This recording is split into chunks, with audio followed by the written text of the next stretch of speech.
So 9:30 on Boxing Day morning, secretary rings me and he says, look, I think the pitch is okay, but the chairman's rolled in and he says he's not happy and he won't open the gates until you say we're definitely playing.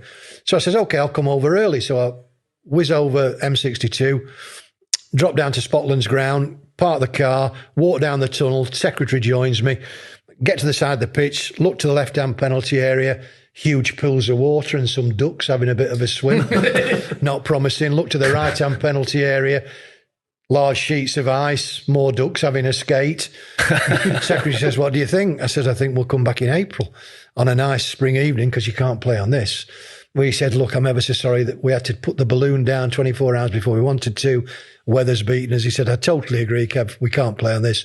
I'll let the press know we're off and we'll see you when we get it rearranged. I said, fine. So I turned to go back up the tunnel. Blocking my path is a little fella about 5'10", brown smock, flat cap. I said, excuse me. He says, are that referee? I said, yes, who are you? He said, I'm the pie man. I said, you what? He says, I am the Rochdale pie man. He said, did you notice a white transit van in the car park when you came in? I said, yeah, I did. Why? He says, do you know what's in it? I said, I haven't got a clue. He says, in my van in the car park, I've got 5,500 meat and potato pies. Rumour has it you've just called this fucking game off. I said, well, you can't play football on here. He says, do you realise I've got a wife and 4 kids to support? I says, well, they're not hungry for a few days. And I skirted past him, up the tunnel car park and away. So we come back in April to play this game. Lovely spring evening. Get back in the dressing room. Just getting ready. Knock on the door. It's him. Stood there. Brown cap, flat cap, all the job lot. He says, does they remember me, ref? Oh, I said, how could I ever? Come on in. He says, no hard feelings about Boxing Day. I said, no, I had a job to do. One of those things. He said, right. From my point of view, no hard feelings at all. And I bought her something to warm you up before you drive home. And he produced 4 steaming hot meat and potato pies, put them on the table. He said, yeah, kid, have them with my best wishes. I said, thanks very much indeed. Off he goes. He turned around. He said, they've kept quite well since fucking Boxing Day. Is there any high-profile decisions where you look back and think, I got that wrong? In hindsight. Probably my first marriage. I loved her at the time. And she did provide me with 3 wonderful children, but, you know, upon hindsight. And the other one, people, you might have been going to ask me about embarrassing moments, but the embarrassing moment, stroke, wrong decision. I don't know what you lads did as players, but was always a queue for the loo before you went out. Yeah. Yeah. And I would go for a wee, 10 minutes to 3, get back into my changing room, and 8 minutes to 3, I don't know why I'd go for another wee, because it's just something that's going on into your preparation and all the rest of it. Now, if it's, and obviously you used to watch what you ate before a game, but I think my decision that I would change possibly was in a pre-season friendly, not far from me, Bedford Terrace, Billingham Town versus Darlington. And with it just being a pre-season friendly, I don't know whether I'd followed my pre-match diet and pre-match routine properly through and through. 25 minutes into the game, you know when you get that twinge? Oh, I know it well. You've had that? I know it well. Well, I've had this twinge and I've looked down at my watch, looking at 20 minutes to go. We'll be all right. And then I've looked at my watch again and there's only 18 minutes to go. And then I look at my watch again, there's 17 minutes to go. I'm not going to last till half time. I'm not going to make this. Now, you might think Billingham Town versus Darlington isn't the biggest game on the calendar, but Darlington's only 15 mile away. It's a pre-season friendly. There's probably about 2,500 Darlington fans at the ground. So there's an atmosphere and there's nowhere really to hide. And there's an injury or something, a stoppage in play, and I nip across towards the halfway line. Young linesman, giving them a bit of experience at a game like that, I've just handed him the whistle, grabbed the flag off him and said, go on, you finish the first half off, bit of experience. So you're doing him a favour? Doing him a favour, but what a star Jeff is. Down the tunnel, into the dressing room, I won't be too explicit, but I was in there a few minutes and came out half a stone lighter. Nipped back out, waited for another break in play. I've still got the Linos flag in my hand. Nipped onto the pitch, wrestled the whistle off the young lad, give him the flag back. Refereed the final 15 minutes, 10 minutes of the game, of the half. We're coming off at half time. Head across, the line has come across to us, the young lad. Oh, thanks for that, Jeff. It was a good experience. Why did you choose to do that then? I said, well, you know, when the game was stopped, I said, I know, I looked down and my bootlace had snapped. And I thought, you can imagine in the middle of a game, having to stop the game, fannying about getting a new, it would have drawn all the attention. I just thought it was easier to go off, put a new lace in. Now, by this time, we've walked down the tunnel, turned round the bend, and just opened the referee's door and got into the referee's room. The other linesman was a little bit more experienced, and I was saying, so I just put a new lace in because the other one was knackered. And the other liner just turns up and goes, as we walked into the dressing room, goes, and did it smell of shite as well?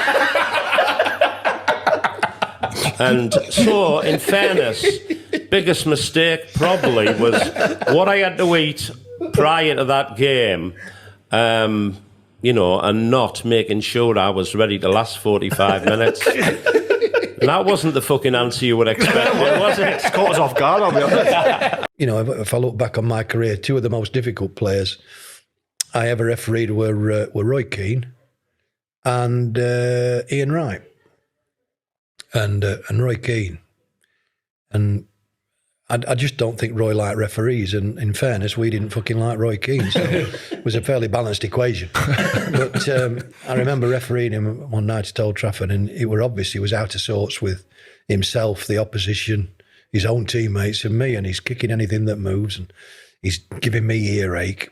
And I tried talking to him. That was like trying to plat fog. So I thought, right, Roy, next one's mine. And they're playing Stoke City, and this ball gets pumped up Stoke left-hand channel towards the Stretford end. And Roy Keane began his approach from about 30 yards. And I anticipate, on the night, I thought that he hit the little player from Stoke about 10 seconds after he missed the ball, and he chipped this little fella from Stoke straight into Rowe's head on the Stretford end. Horrible tackle. And anyway, I'm about 30 yards away from this, which is about as close as I ever got to anything on a football pitch. So I'm 30 yards away, little fella from Stoke's in a splattered mess. Keane's still getting up from the tackle, and I've decided I'm going to yellow him. So I've blown the whistle, and I'm reaching for the card, top pocket. And before I can get the yellow card out, Keane's up, close the 30 yards between us, suddenly in my face. I've still not got the yellow card out. And he looked at me and says, do you know who I well am? And as he said that, Gary Neville were walking past. And I said, Gary, there's a player here, don't know who he is. And Gary Neville says, it's Roy Keane, book the twat. And I did. It sounds as though now that could have been a 10-game ban tackle. Well, he could put them in.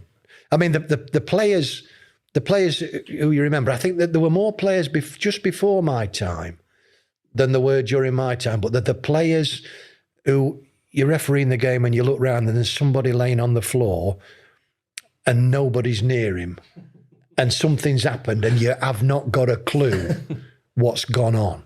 You know, and those players I don't think are about because of trial by television now. You know, there's different camera angles, at least 17 different camera angles coming in. And people sometimes say to me, do you think today's referees are as good as or better than the referees of, shall we say, 50 years ago? And my answer is always, I don't think there's any difference either way. The difference is that now any decision you give is scrutinised by television. 50 years ago, 60 years ago, game in the Football League, First Division, on a Saturday night, they're not in the pub looking at TV replays. They're doing recollection from what happened during the game. And if there were mistakes, no one could prove it. Yeah. You know what I mean? So I don't think there's any difference at all. Do you think coaches and managers' behaviour has got worse against officials in the last 10 years than it was when we played, or not? I feel like there's so much. The fourth official, I mean, that is just an absolute... Oh, yeah. They get dogs abuse, don't they? Was there a fourth official when you played? No, that's it. That's actually a serious question. I could tell you there was, because I was it a few times when he was on the bench towards the later end of his career. Which was a lot, yeah. Yeah. And he used to look at you and say, and like you were dead scared as a fourth, because like you might see it as a mistake, but if you said it, you knew the manager at half time might say, even your fourth says you're crap. Oh, yeah. You know what I mean? So you used to have to like just modify it a bit. Yeah, I can see what you're seeing. That's what you'd say, sort of thing. Because you didn't want to throw your mate under the bus at half time. If the manager says, even your fourth says you're rubbish, or you made a mistake, and then you get in your dressing room and the ref would say, what have you been saying to him? Thanks a lot, pal. Both managers you hear after matches going, referee gave us nothing today. You go, well, he must be giving somebody something. If both managers are claiming, we get nothing. When I first came in into this job in December 22, I wrote to all the clubs and said, I'd like to come in and meet the manager, meet the chief exec, whatever, and just get a flavour for what you see and what you like about what we do and what you don't like and what frustrates you. And I think I met 17 of the 20 clubs. I couldn't make it happen with the other 3. Every single club said the 50-50s go against them. So I can only assume the other 3 clubs get all the decisions, the ones I never met. But all you do, they remember the things that go against them, don't they? That's all. They're the things that sting, don't they? The situations that go in your favour. There must be some this year. Not I'll send you a list tomorrow. I should have come pre-armed with it. But Sunderland penalty, that was... If I had 2 penalties in that game, weren't there? Oh, here we go, Wayne. You kept that quiet. Yeah, that was against us. Oh, against the first one. So... That was a bit soft, wasn't it? Don't worry, I've got reports back. But every game you win, don't you, when a decision goes against you? Yeah, no, listen, I get it, and this is when you talk about VAR and stuff like that. I prefer it without me in Championship because... You have that emotion, sometimes it boils over. Of course. And it goes for you, sometimes against you. But if you have one that goes badly against you and it's clearly wrong, you'd rather be able to rectify it in the moment. That's justified anger. Yeah. So I think with VAR, I think their goal gets turned over. Sean Dyche's on a few weeks ago. Sean says, everyone knows at Everton we never get any penalties. But they should have given away 6. Ashley Young gave away 6 in one game against Forest last year and they never get a penalty goal.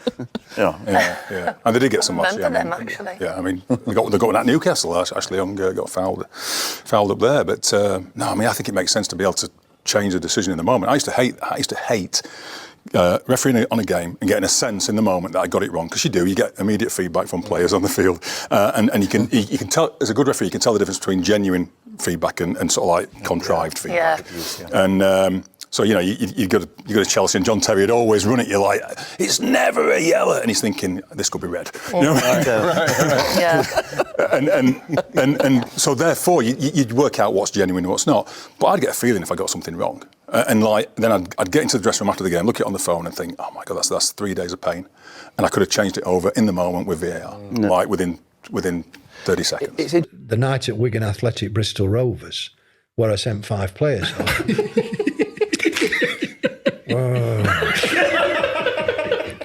Deary me. I mean, that was a bad night at the office. But if ever, John, I was going to dissect a game and say, I got that wrong. Oh, fucking hell, I got that wrong. And from whatever clips were available, I looked at it. And I looked at it around a table with people who knew, and I didn't get anything wrong that night. They were all valid sending off. All valid sendings off, yeah.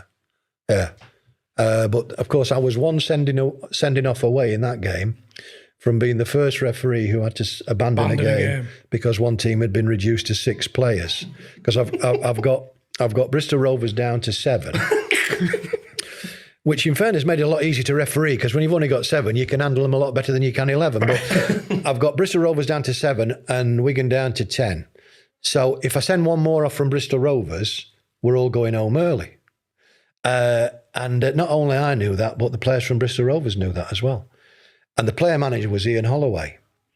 And he's chirping him here, what the fucking hell are you doing? What the fucking hell are you doing? I said, well, have a try at controlling your players, Ian, and we might get through this till full time. What was the score, sorry, at this point? I think the score ended up Wigan 3, Bristol Rovers 0. Because, I mean, 7 against 10. And what's the rule there if it's called off to Wigan get the points? There's no, the game is abandoned and then it's for the powers that be to decide. But generally speaking, if it was abandoned with about 25 minutes to go, they'd have to replay the game.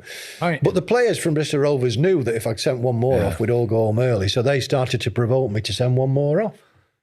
There were tackles going in, they were gobbing off at me, and I'm thinking, f*** it, I'm not going to become the first referee. I don't want that on my I'm not having CV. that on my CV, exactly. So for the last 20 minutes, I let them kick 7 buckets of shit out of me. And call me a twat and all sorts. And I just get on with it. And we finished the game. Well, I mean, you people, you've played.